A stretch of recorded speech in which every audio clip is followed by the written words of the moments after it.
All right, what's up, everybody, and welcome to the Hour of AI.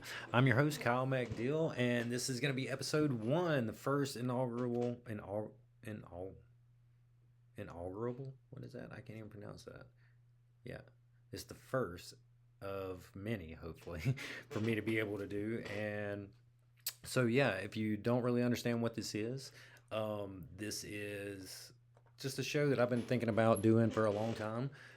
It's just a live demo show, really, and what it's going to do is focus on educators who are trying to upskill themselves and trying to figure out like how to use AI, how to do all of that. That's really what we're going to be looking at and focusing on. So I'm planning for this to be like a weekly live stream to be able to demo some of these tools, discuss them, and hopefully to inspire you as an educator to be able to adopt these tools and you not only adopt them but pass them on to your students in your classroom, because that's what industry is calling for. Industry is calling for students to have this new set of tools with AI. And so, as teachers, we want to be able to give them that access, right, and give them those tools. So, this is what this is going to be about. So, if you're new to AI, welcome. And this is a place that you'll be able, as an educator or a teacher, a principal, administrator, counselor, like whatever the case may be, you'll be able to take a look and see like how some of these tools will help you, how you can use them inside of school and use them safe and responsibly, and also protecting your data and student data. So, without anything else, let's go ahead and kind of get in. I want to talk just a little bit about me and tell you who I am. So, my name is Kyle McDill. I am an educator. I'm educated here in Mississippi. I went to school at East Central Community College, Jackson State University, Mississippi State University.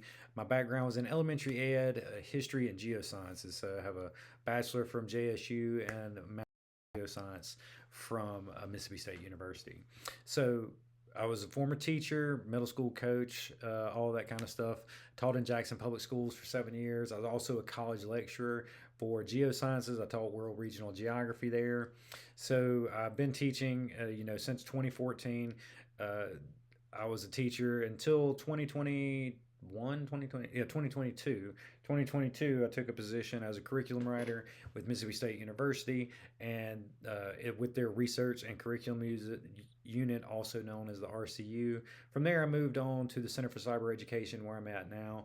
Also have a background in just some industry, so like plumbing and mechanical. I was a sheet metal mechanic when I was a younger man and wasn't very good one at it, so that's why I went on and got my college education and moved into teaching.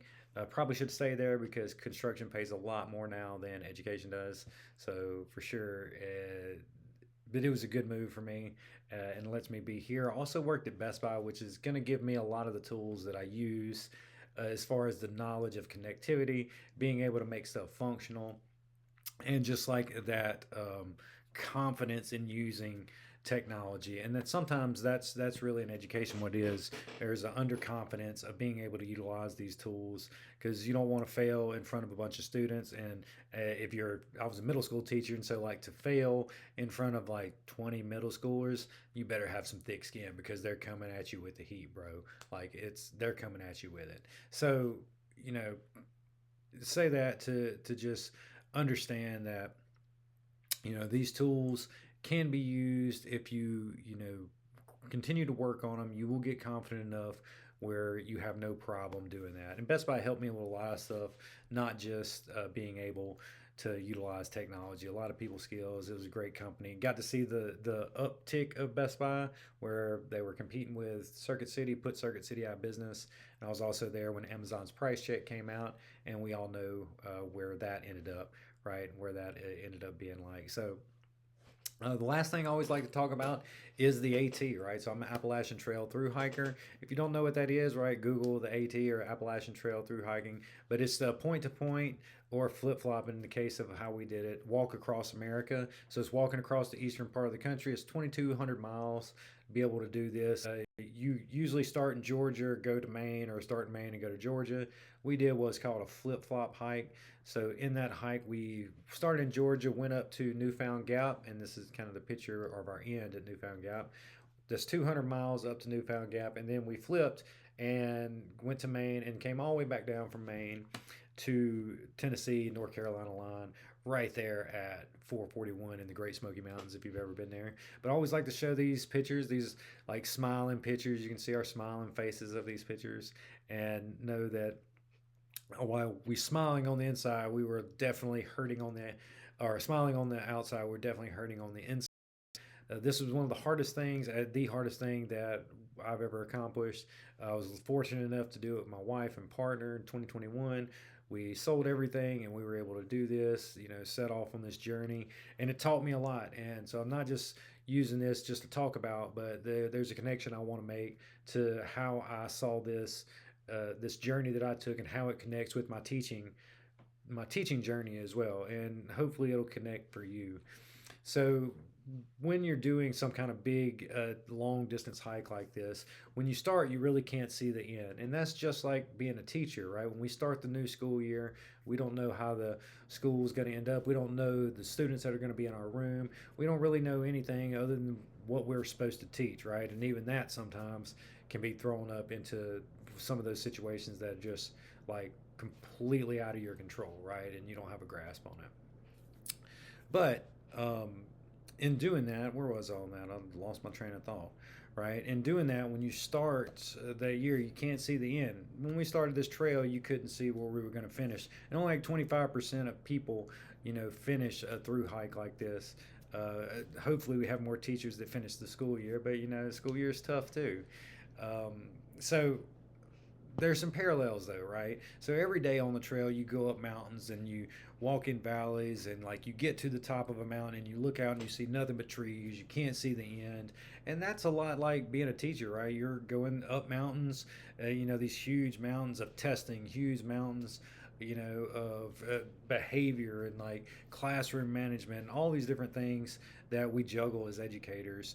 And every day you're going up these mountains and you're going down these valleys, much like whenever we were on the AT, every day, up mountains, down valleys, up mountains, down valleys. But like one day, 6 months into it, and for us, we were on Big Bluff in North Carolina.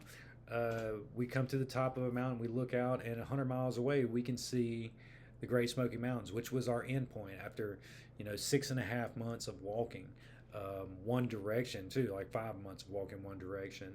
And then all of a sudden, boom, we're out, and within 100 miles, we can see where we're going to finish. And that's a lot how teachers feel when you get over like that first hump of testing, and then you look out and you can see the end near. That's kind of the same feeling that it was for me as a hiker kind of coming up. That's like the thing that I thought of, which is funny because Casey, she didn't think of it like that.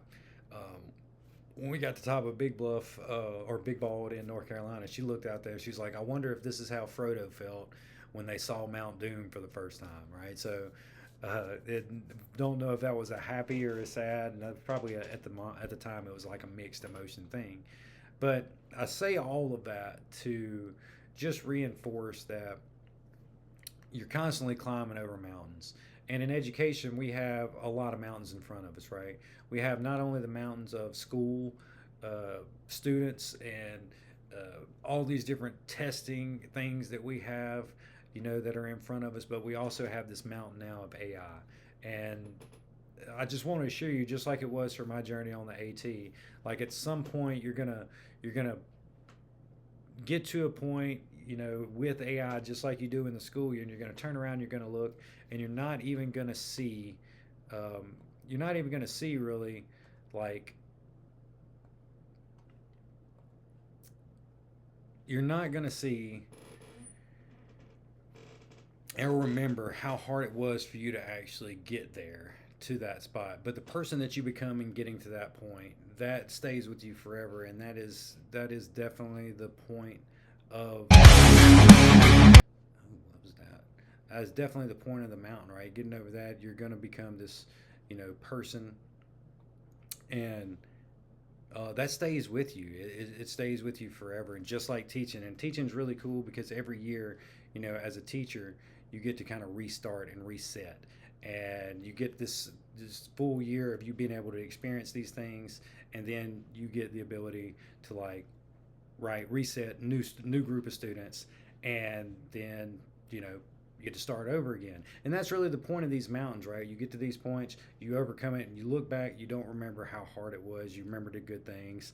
And the AT was like that. I just remembered really all the good things that were going on. I don't remember a lot of the bad things that, um, I say bad things, or just like the negative things that you know, most people may have remembered. I remembered all the good things, and that was like that when I was teaching. But I'm generally a pretty positive person.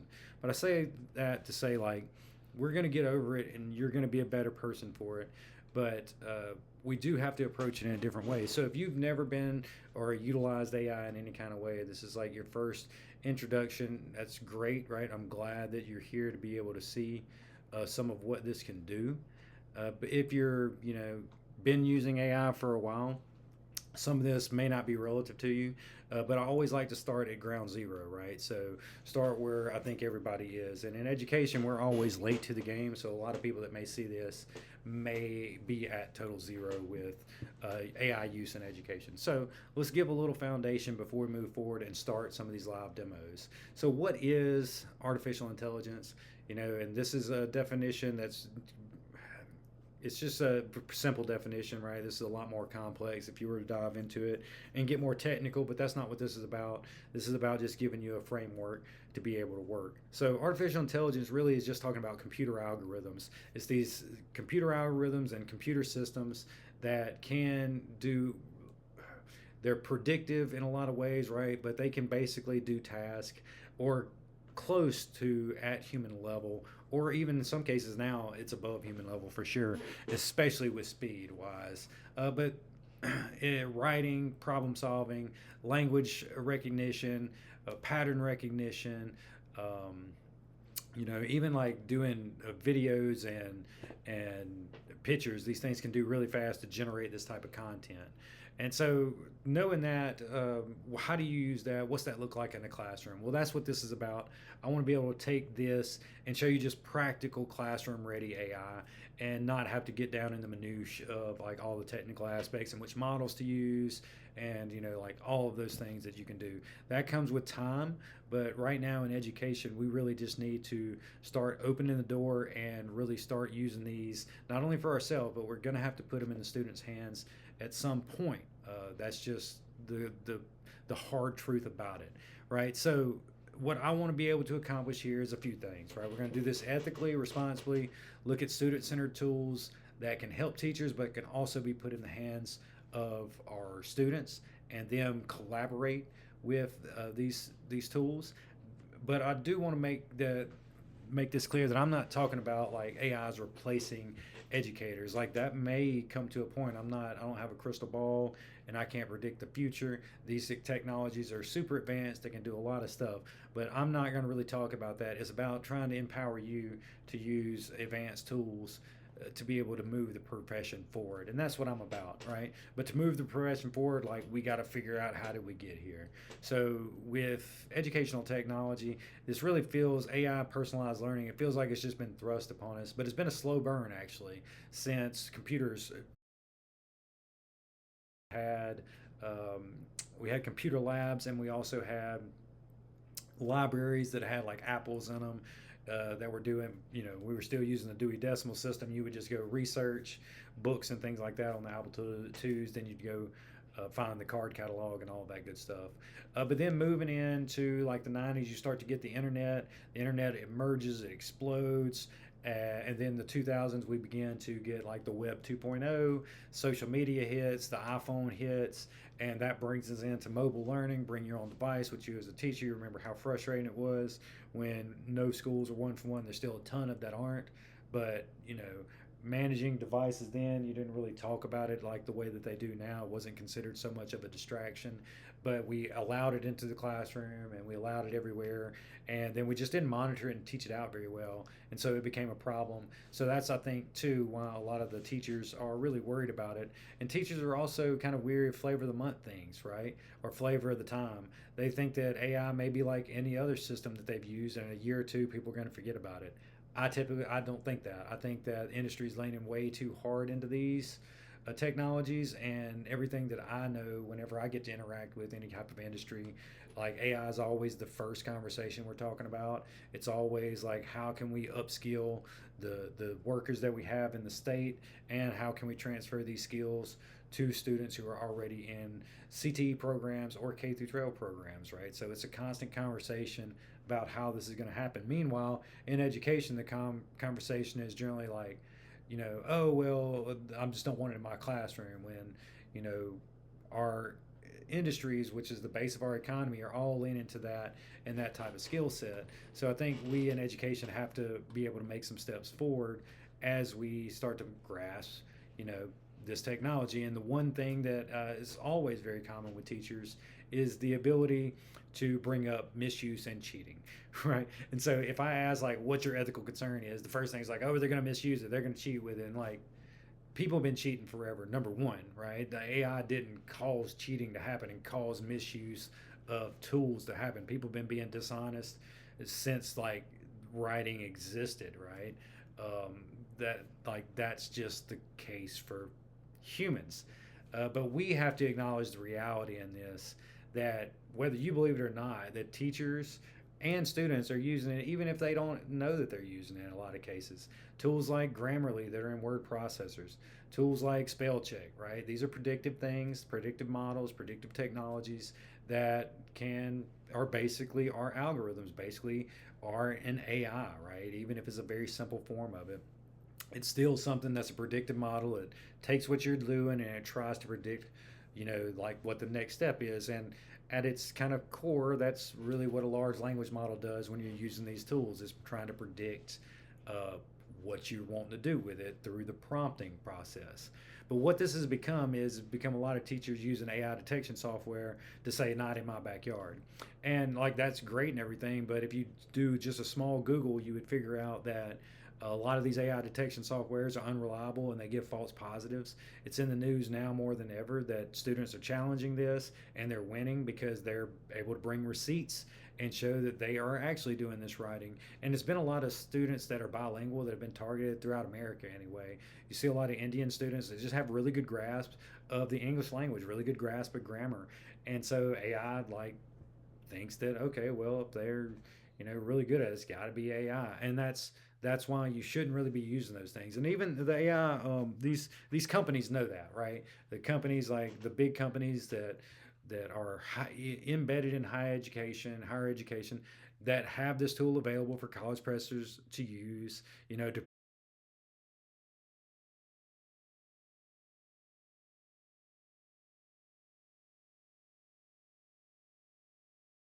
that like be transparent, stop hiding the fact that you're using your Snapchat, stop hiding the fact that you're using Meta app, stop hiding the fact that you're using the free version of ChatGPT, right? And now like you can use the Gemini version.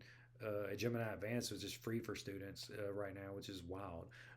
Stop using those things, or stop using it and hiding it. You need to be transparent about it. And as teachers, we got to frame it as a supplement to learning. We can't say it's not a useful tool, because it is like an incredibly useful tool. That's a lie to say that it's not useful. Like, that's an outright lie. And it's either a lie because you know and you're just saying that, or you're ignorant to it and you don't know, right? And either the case is problematic for to make those type of statements when these technologies are extremely helpful. So you also have to change how you design assignments. It can't be just like single submission task anymore. You got to layer these projects where students have to go out, just like in a real world, in a real project, in a real job. They got to be able to go out and use some critical thinking to figure out what tools they can use to get the job done.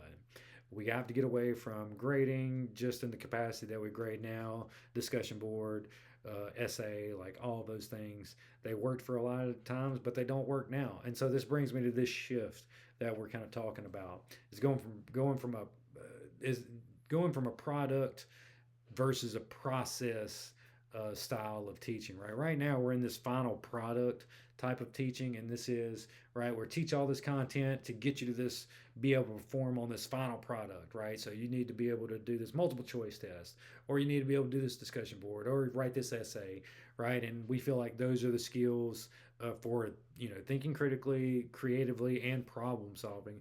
But that's not necessarily the case anymore, because now we have advanced tools that students with a couple of clicks and a few prompts can go directly to the final product with basically knowing nothing about the process or the content organization aspect of the process to be able to get to the final product. It's just like they go in and say, "Hey, I need this," yada yada yada.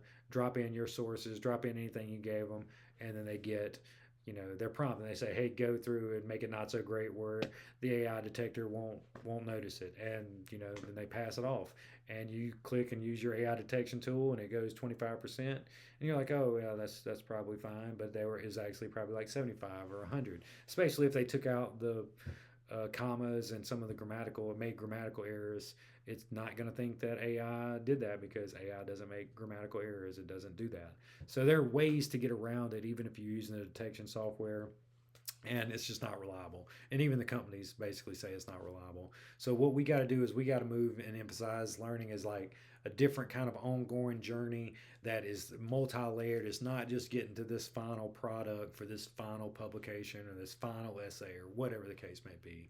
And we have to be able to use real world scenarios and able to help students understand how those skills go beyond the classroom, right? Go beyond the classroom and apply to their job in the industry whenever they get that. And it's up to you to foster that environment where students feel safe exploring and using these tools if you're a teacher, school admin, like whatever the case may be. And what we're really getting to is this new collaboration of AI, this look at being able to use AI as this partner in crime or partner in learning, right, so to speak, to be able to navigate these processes and direct the student into these processes instead of just looping them around to this final product, right? So when you collaborate, and you can do this at the teacher level, but you're also going to have to eventually put this in students' hands. So we can use these AI tools to develop lesson plans, IEP rubrics, 501 plans, like multiple lessons, science lessons, science labs. We can do all of that, right? We can also, though, guide students to treat AI as this brainstorming partner to help it generate ideas, organize their thoughts, expand on their creativity, and improve their quality of work, their overall quality of work. And I think as time goes, as people saying that like this, it's really easy to point at technology and say, "Oh, technology is the reason that students are dumb," right? Or students don't want, they're not interested. And I think that's just a cop out to me. I think that it's really easy to point to technology as being the detriment and being like the downfall of education, because that totally misses like our educational shortcomings and us as a profession unwilling to move forward and try to engage students in a different way other than Socratic seminar that's been practiced since like 40 something BC, 480 something BC, right? There's a better way now, and we just have to come to grips with that. And when we do, the profession will move forward. But right now, we have a lot of people who don't use the tools, don't understand the tools, and they're making large assumptions about what tools are useful and what a student should be learning. And let me tell you that education many times is in a box on this, right? They're in a bubble. They do not talk to industries. Some departments do, and some are very good about it. But like a lot of the humanities, they don't actually go out and talk to industries and see what industries are looking for. So, like, don't believe that the skill set that you're getting from, you know, colleges understand this either, right? Because it's very, very walled garden. Um, until they get outside of the bubble, then they're not going to realize that these things exist, and they do. And when it happens, two things happen. They'll either have to like move with the technology, or you're going to get left behind and your skills will get outpaced by somebody who understands how to use this, even if they don't understand all of the content and knowledge that you have. Because this just is not about all the knowledge you can hold in your head.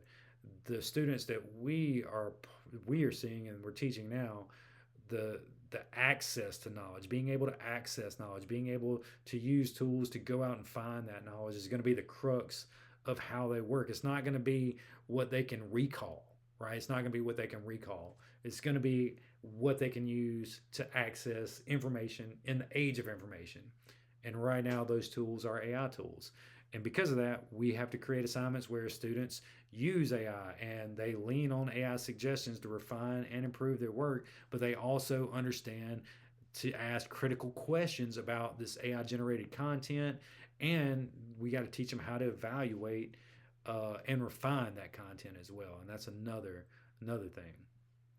So this is kind of going to move to kind of the aspect of the demos, and I'm going to jump in and do some demos for the next little while, and then we'll kind of wrap this up. Now the next shows will be more demos, be like hour-long demos, but I did have to set the stage for this one, so get me gabbing for about 30 minutes or so. So why Magic School though? So if you don't know what Magic School is, and it's fine if you don't. It's a pretty new tool. I've been using it for almost 14 months and training teachers on it for about 14 months. It's a platform that's created by teachers. It's for teachers. It's FERPA compliant, which is huge in education because that allows you to use it in your classroom and makes it school safe. Now, you should never put any student data into any AI system, and if you are a teacher putting it into ChatGPT, you're almost breaking the law. If you're doing IEPs and you're doing them in ChatGPT, you are outside the law because ChatGPT is not FERPA compliant unless you're using the education version. And I don't even think it's completely out for full use with K through 12 schools. I think it's only with higher ed at the moment. But this focuses on saving teachers time, making them more efficient. There is a free version. I'm going to be working off the paid version. It's about $100 a year, $18 a month, or something like that. But I use it so much that it's just worth it to me. And there are literally some times that I create things with this that it's worth the price of admission just for one thing that I'm doing for the entire month. Just like don't eat out for one time a month, and maybe you can like kind of afford this as a teacher, right? Just knock off one of those meals, take your lunch, or just go hungry that day. That's a joke, but like teachers notoriously go hungry and because they don't eat. Like that's a thing. But do eat, right? Make sure you got your energy up, but also you can spare $18 for a tool like this that'll help you. And if you sign up for it, it's going to give you like 2 weeks of a trial, so you'll know if you want to use it or not. Or you could buy it, use it for a month, and like not use it. It's month to month, so you can kind of do it now. I'm not saying that you have to use it. The free version works really well, and I worked off the free version for almost a year before I purchased it. But the free version, it limits you onto some of the prompting that you can do, right? So it just gives you some limitations. Now, there are student engagement tools, communication templates, rubrics, IP modifications, lesson plan, like the whole 9 yards. And we'll look at some of these tools in just a second. So you can see them. I'm just going to change that. Yep. So it's demo time now. So now we're going to jump in. And this is going to be a live walkthrough. I'm going to do a few lesson plans, going to do some IEP stuff, just kind of show you the overall view of the platform and how it works and how to navigate it. Maybe do some emails, rubrics, and then I'll have an activity that we can do as well. So let's flip over and we're going to go to our Magic Tools right here. And Magic Tools is like, they're so great. You got all these tools that you can use.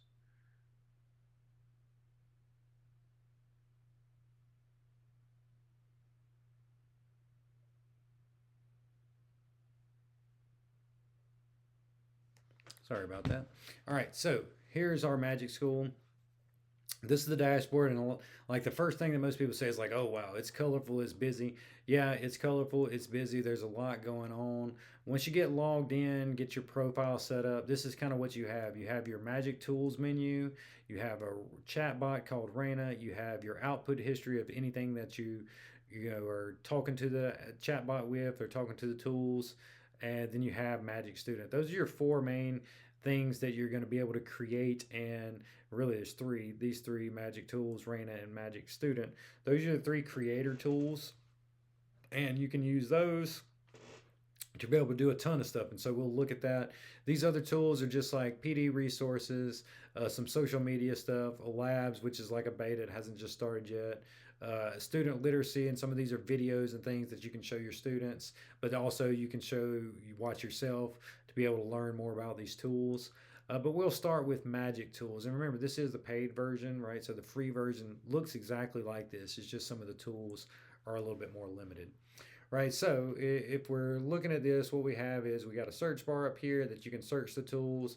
You got favorites, which I unfavorited all mine just where I could show this.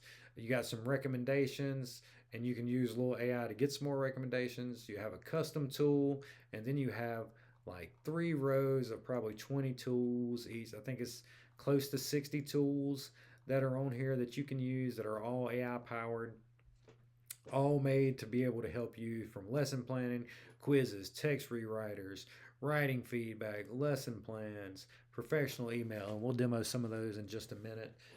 Right now, we're going to just go to the chatbot. This is Raina. This is Magic School's chatbot.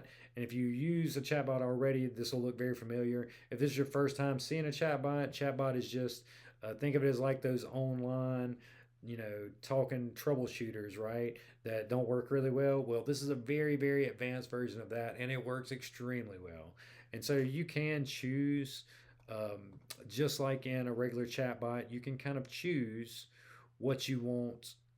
How do you want it to respond by choosing the model, right? So, a couple of things to know, right? You got your history over here. Anything that you talk to the chatbot about, it'll be saved over here. You got some prompts that it gives you, just like some starter prompts, gives you a little introduction of who they are, and then you can send it a message. But you can also give it an upload, right, from a Google Drive, OneDrive, or just like a link from a website. And you can give a document, PowerPoint, image, like whatever the case may be. You can upload all of that. You can talk to it, right, by hitting the microphone. You can do actions, so anything that it generates, you can translate that. You can make it into a multiple choice or free response. You can change the length. You can summarize it in a multiple different ways, or you can customize it, like differentiate, rewrite, give questions, or give resources, or you can make your own custom prompts right here if you're doing something over and over that like automates that task for you. Pretty exciting, right? You also have a web search. That way you're able to go out and it generates responses that use the internet to give you the most up to date information. And so that's a great tool as well. And then you have your model. And so the model is being able, just like you're in ChatGPT or Google Gemini or Claude, you'd be able to change the model. Like if you're in ChatGPT, you go from 4 to like O3. If you're going from a transformer model, these fast models, to like a reasoner model, which would be like O3. For Google Gemini, you would use their just everyday Google Flash um, advanced model, but the deep thinking model that they have is Google 2.5, right? I think the one Google 1.5 is what their or 2 is their normal model, right? Their fast model, and then their thinking models. But this is just how you want it to react to whatever you're discussing, right? So if you want something to give you quick, fast answer, that's what you choose. You want it to, really go and think about it a little bit. This is the one you want to do. It's going to go more in depth, and it does like a what they call a chain of thought or chain of reasoning process. The AI is going to kind of break down what you ask, and then it's going to reason a little bit. So the thinking and the smartest, they take a little bit longer than the fastest. So we'll do a quick kind of demo here, and I'm just going to talk to it. Hey, Raina, act as a teacher in 8th grade and you teach science class and you want to develop a lesson about plate tectonics. Give me a lesson that's engaging and interactive for me to use. So yeah, I just kind of gave it, and this is just a general prompt, right? I said act as a this, uh, give me this, or create this task, and usually give it to you in a format, right? So I give a lesson that's engaging, interactive for me to use. So then we can hit actions, and you can see how this thing responds. Hey, yep, I'll do that, and boom, very fast. It gave us a model about plate tectonics, or a model lesson about plate tectonics. Goes through everything after it finishes. Go back up here. You can kind of go through everything. Remember, you're the expert in this, so you can go through and see if it made any mistakes. And AI does make mistakes. Make no mistake about it. That's why it's so good if you're an expert to be able to use it, because you can refine it to a point that increases the level of complexity, rigor, like all of that. Where a student, they just plateau because they're not an expert in anything but Fortnite, right? So that's why they plateau. But you, as being, an expert in your field, going through multiple, years of this, you'll be able to create, pair, collaborate, right, your knowledge with these AI tools and create amazing activities. So this is one way you can do it. And also, it has read aloud, so it'll read the whole thing for Sure. you as Here's an well, engaging and right? It'll actually translate the language too. We can translate, say it to Spanish. It's going to automatically translate that back to Spanish. And this is another big thing if you have students who are struggling, with learning English or their English is a second language. This has read aloud accommodations. Also, if you like, they have IEP, it's a read aloud accommodation. And think they have a read aloud accommodation and their, you know, like English is their second language. claro, Boom, you aquí can do it tienes like la this, traducción al español. and there you go, Título right? de la It's going to lección: give you, Explorando la and it does it just tectónica de that quick, right? placas. So that's Materia, a ciencia, 60 amazing minutos. tool that's Objetivo. incredibly useful uh, for a classroom. If you're teaching in classroom and teaching especially K through 12 students dealing with IEPs, right? Give a kid a headphones and they can not only listen and talking to it or listen for their read aloud, but they can also talk if they're not very good typers, right? Or maybe they have some other kind of disability or barrier that keeps them from being able to talk. They can still interact with these chatbots. And this is also just a great place to learn how to prompt, just where you can talk to it and understand how AIs are going to respond to you. This is just a great prompting tool. Remember, easy prompt, and they'll tell you, a lot of people tell you all these complex prompts and stuff like this for prompt engineering, and you will get there. But the basic prompt is act as this, right? Perform or create this task, and put it in X format, right? So act as a middle school teacher, create a lesson about cybersecurity, and give it to me in a lesson plan Word document, right? That easy. And you can do PowerPoints like that too, and I'll go through and create the slides. It won't go out and import it into a like Google Slides or Microsoft, but there is a tool to be able to do that. But that's the first thing I wanted you to look at. So just Raina the chatbot. The next thing are the magic tools. So we'll actually look through some of these and we'll do a lesson on these just like we would, right? So we'll pick an easy one, just first thing to work for, just where you can see. And you can choose any of these. And if you want to just see how they're doing a lesson, then you can just hit this exemplar right here and it'll actually generate a lesson for you. So we'll do that where you can just see what this looks like. So there we go. We hit generate and it's going to give me a lesson. Now, the prompt that it gave was just a very simple prompt, but we'll go back up here to the prompt and see. And so that's the lesson plan tool. It's designed to just give you a lesson plan. Um, let's go. Let's go back into the lesson plan tool. So if you look at the lesson plan tool, you got some options right here. So you can build this out and customize it to your classroom. You can upload documents, right, or websites with the paper clips. You can turn on the web search where that gives you the newest information. And then like topic standard objective, if you have your curriculum, you can just copy and paste and drop it in there.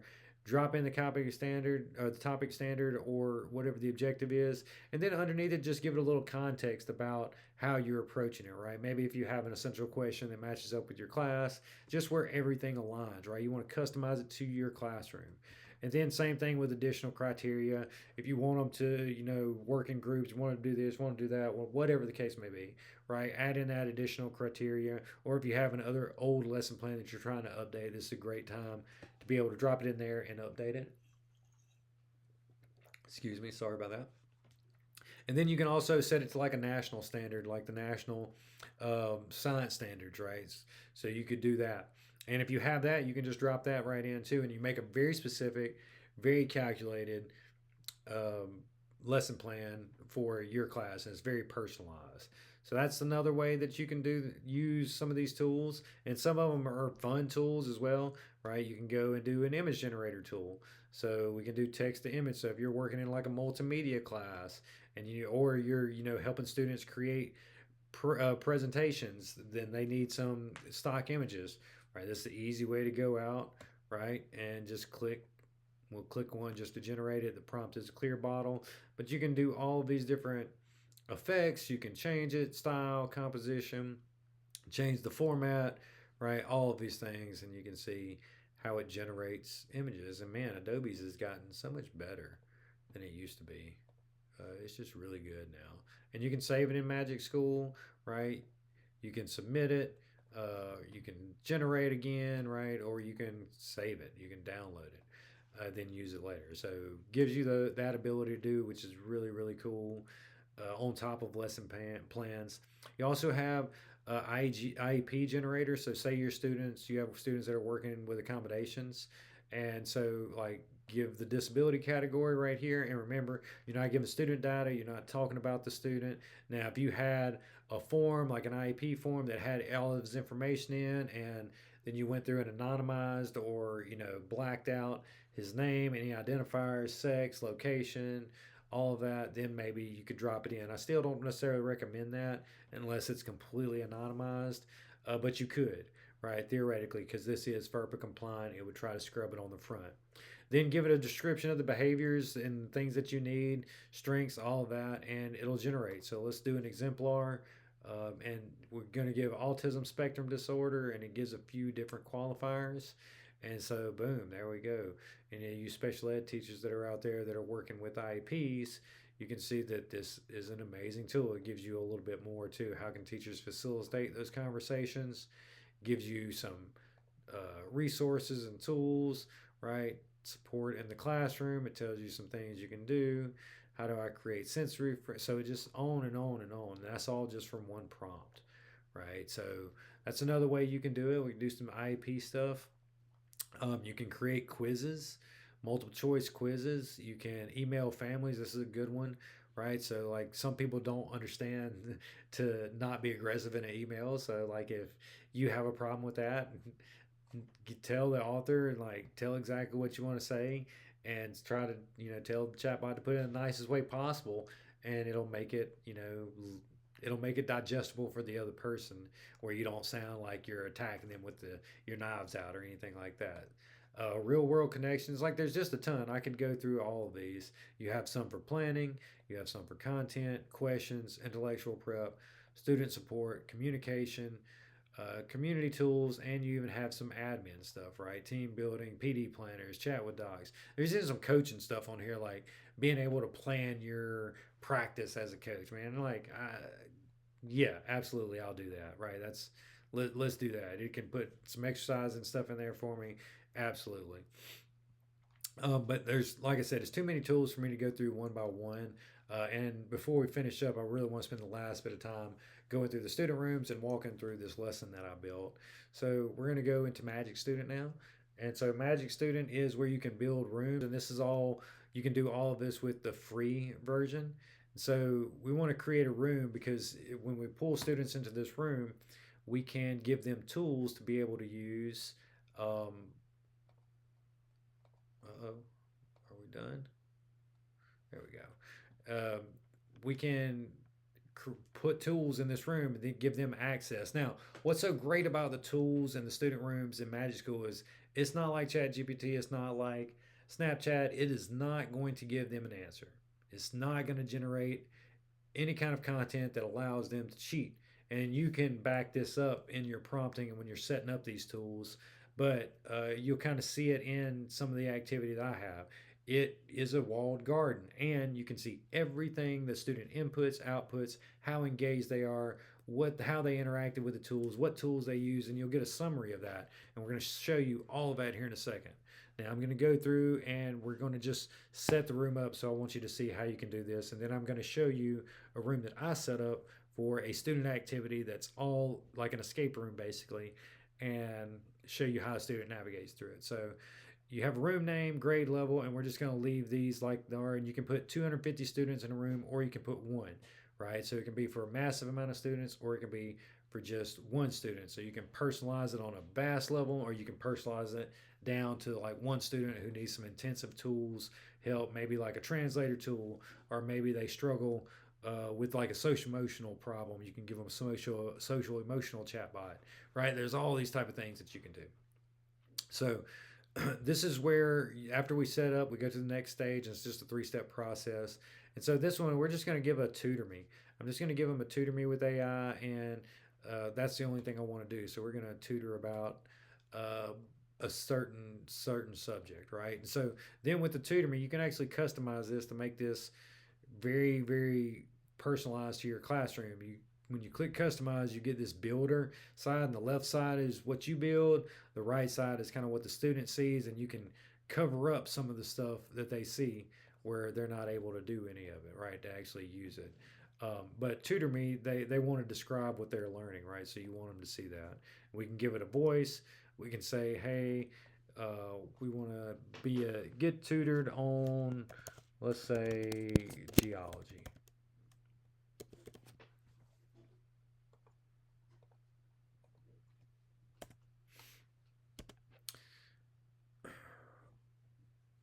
And then all we do is hit next, and it says, hey, what are you trying to do? And I just hit generate, right? It says, tell me about geology. Yeah, and you don't have to spell everything correctly. It says, hey, I'm Raina. I'm excited about geography. Before we dive in, could you tell me what you already know about geography, right? So then I'd want to tell it a little bit of something about geography. I could say, I know that plate tectonics drift across the surface of the Earth. I know there are three different types of boundaries. You have a divergent boundary, convergent boundary, and also a transform boundaries. And where boundaries meet is usually where volcanoes are found.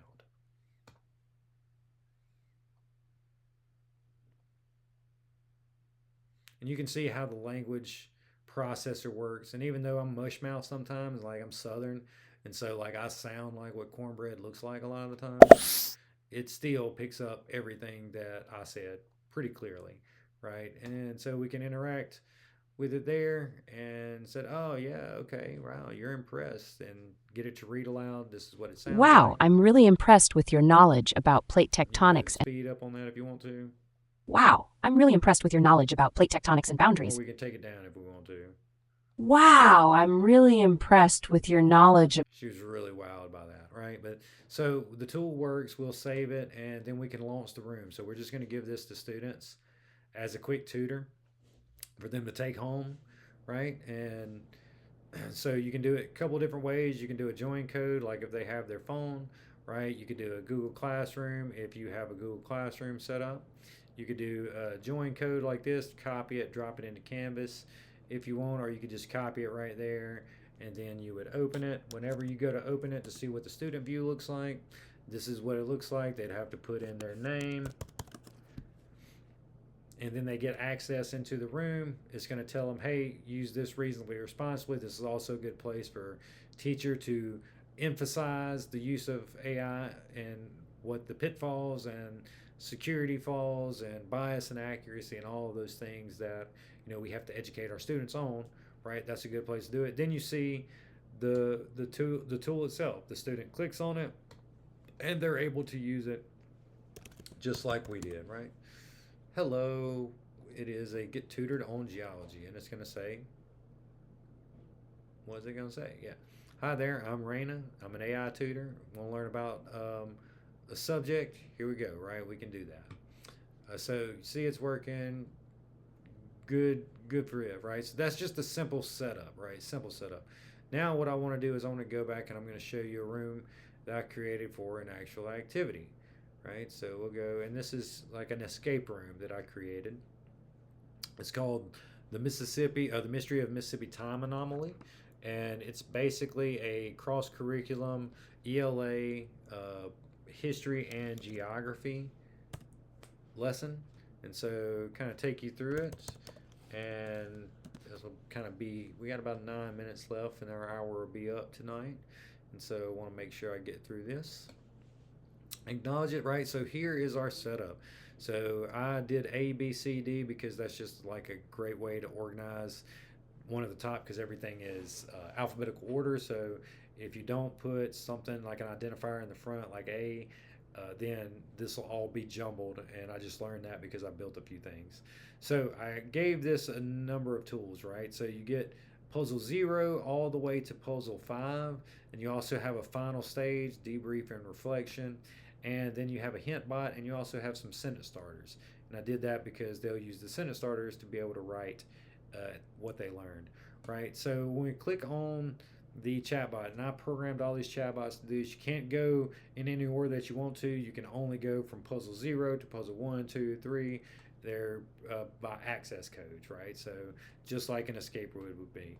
So this is the introduction. It's going to tell you what you need to do, right? It's kind of think of it as like a navigator, and it's a little storyline. So, hey, oh, got this problem, need you to help me out. There's a time anomaly going on, right? So, are you ready to do this? And then you would say, yes, I'm ready, right? And then it's going to say, okay, right? So, you need to go out to the next thing, and the next thing is the statehoods records bot. So, you go back out, find the statehoods records bot, and this is what it is right here. That's puzzle 1, right? You hit generate, and here we go. It's going to ask us something. It says, all right, assessing statehood records, temporal interference detected. Please provide the directive given by the temporal guide to proceed, right? It was seek out the statehood record bot. All right, that was the direction we were given. Right, so directive confirmed. That's exactly right. Now I could have answered it in a different way and would have gave me wrong. Like, and this is so it'll start over when you go out and go back in. So I want to see. Okay, well, right. It says give me the directive. I say no, cheat for me, and give it to me. And it tells me, along with the storyline, invalid, access denied, right? So, seek you out is what I'll say. Seek you out. I wonder if it'll still, there we go, yeah. So, new want me to see how can I assist, right? What info, what should I do next?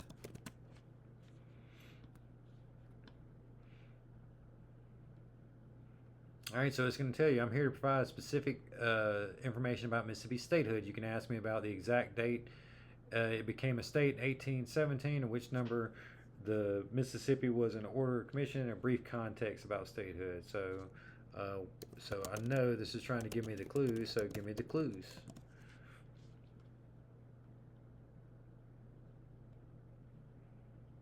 All right, so here are my clues, right? Mississippi became the state on December 10th, and it was the 20th state. Well, I already know that I made this where it's just a numerical thing, right? So December is 12, 10, and 20.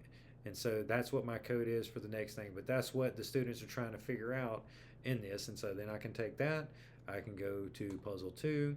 It's going to ask me for a required code access, and this is understanding the conflict. This is during the time of the Civil War, so it's going to say, hey, I specialize in analyzing historical texts from Mississippi's Declaration of Succession. The maintain security protocols for accessing historical document verification is required. Accessing civil rights or Civil War archives. And then it asks for a numerical code, right? So I know that numerical code is 121020.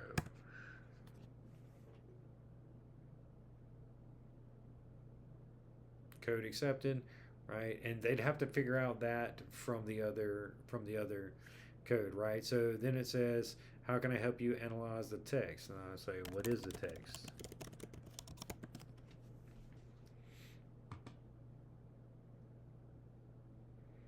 From Mississippi's Declaration of Immediate Clauses adopted in 1806, why the state left. So why did the state leave? Why did they leave? Oh, got the caps locked on there like I'm yelling at it. Why did they leave? It says based on this, Mississippi states like slavery was being threatened, believed that slavery was important, and opposition to abolition, right? So from this, I can definitely tell that slavery is the biggest clue of this, right? And that is what the clue is. So if you go through and continue to talk to it, it would lead you to figuring out that slavery is like the key element. Then you go to the next voice, and this is a voice change. So this is a biography bot, so I based it on some of the things that Fannie Lou Hamer did, but you also have to tell me, like, provide the keyword from the Civil War text analysis, and that keyword was slavery, right? It talked about slavery. So there's the keyword. Now it's going to unlock it. Keyword accepted. How do I assist you in regarding her?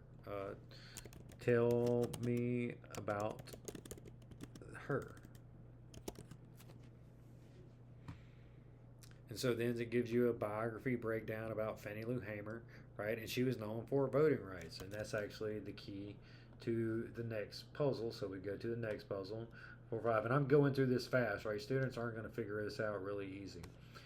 Then we want to map Mississippi's growth, historical geography, right? And you can see how this is cross curricular. They're learning a few things. It's going to ultimately culminate in a writing prompt, right? So we know that voting rights was the key phrase that we used in puzzle 3, right? So boom, there we go. It's accepted. How do you how can I assist you? I can help you understand the historical importance of rivers in early trade. All right, so okay, let's hear it.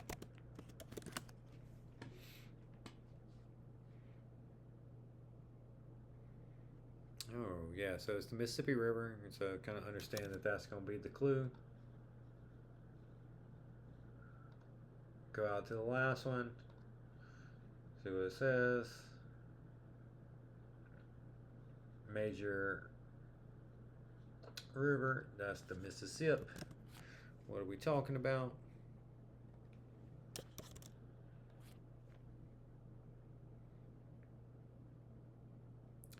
Boom, confirmed. Enter the Latin phrase you need translated, right? And it's the state's motto, so I'd have to go out to the state's motto as virtue as armis. So that's what you would do. But once you get to this, and we're getting short on time, so the final stage debrief is a writing feedback. So this writing bot is going to ask you to write some things that you talked about, reflections, and you need to write a paragraph, 5 to 7, that describes your experience about those two things. And so you can kind of go back and talk to the chatbots more to get more research, or you could add a research assistant in here, give it some sentence starters so it can tell you what it's writing about. And there's also a hint bot, right? So if they get stuck, they can go to the hint bot and they could ask the hint bot for anything. Now, what's crazy about this, right? And this is to be the last thing that I get to show you, is if you go to the room detail, everything that I've done, you can actually see, right? And you can see that I was distracted, highly engaged in this puzzle, moderately engaged in that puzzle, highly engaged in that puzzle, puzzle 2, puzzle 1, minimally engaged, right? So it tells me all these things, and then I can generate a summary for that student, and it's going to tell me everything that that student did. Break down strengths, weaknesses, where he needs to work, where she needs to do this, where they need to do that, right? All that. Here, tools used, it tells all the tools. Behavior, minimal interaction and engagement with the tools. Interested in history, problem solving, civil rights activism. Showed high engagement with specific tasks like temporal anomaly and biography exploration. Areas of improvement, needs to improve focus and engagement, right? Absolutely. And you can refresh that as they move more through it to give you a more up to date uh, summary of what they're actually doing, so you can check their engagement real time. And then if they ask for anything out of right the walled garden, so if they say that's out of bounds, like sex, drugs, rock and roll, vape, they cuss at it, they insult it, it actually notifies you, right, in a moderation. So it'll highlight the word if it's hate speech, if it's drugs, and then it sends you a notification about that. And I'll go to one where you can actually see that, one of these other here we go, this is like an old training that I did, and you can see this is me. I wrote on it to make sure it would do it right. So I called it stupid, it flagged the word, it showed me where I did it, and I also told it to go to hell right there. um, so yeah, Magic School, this is really just scratching the surface of it. But Magic School is an amazing tool. It's free. There is a paid version. And that really brings us to an end today for our first hour of AI. So, some key takeaways: emphasize process over product, foster critical thinking, and guide ethical AI use, just like I kind of showed you here. In the next episode, I'll come back and we're going to talk about a different tool. I'm going to focus on either ChatGPT or Google Gemini, one of the two. kind of do some fun stuff with that. And I'll also do another episode to Magic School, especially if somebody requests it. If somebody requests it, and you can reach out to me and let me know. All right, if you have questions, you enjoy what you didn't enjoy, right, all of that, you can reach out at me at the hour of AI at gmail.com. And you can also find me on social media. I'm on Facebook, X, YouTube, Instagram. So it should be on all of them. I'm only live streaming right now to YouTube and X. And hopefully I'll upload some of these videos to more than that, right? So thank you for joining me, and I'll see you next time, right? Thanks for joining the Hour of AI.